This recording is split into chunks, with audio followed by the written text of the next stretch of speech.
আর সূর্যের গরম সইতে পারি না রে বালি। শরীরের ঘাম ফোটায় ফোটায় ঘাম, জামা কাপড় ভিজিয়ে গেল।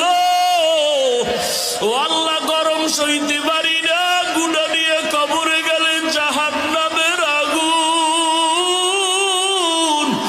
কেমনে সহ্য করব রে মালিক?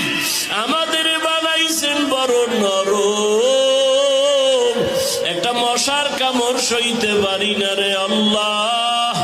কবরে গেলে মাটির চাপ কেমন করে সহ্য করব? আয় আল্লাহ, তাকায় দেখেন, রাতের ঘুম নষ্ট করে আপনার মোহাব্বতে ময়দানে হাজির হয়েছে। কাউকে খালি ফিরাইয়া দিয়েন না রে আল্লাহ। মেহেরবানি করে আমাদের জিন্দেগীর সব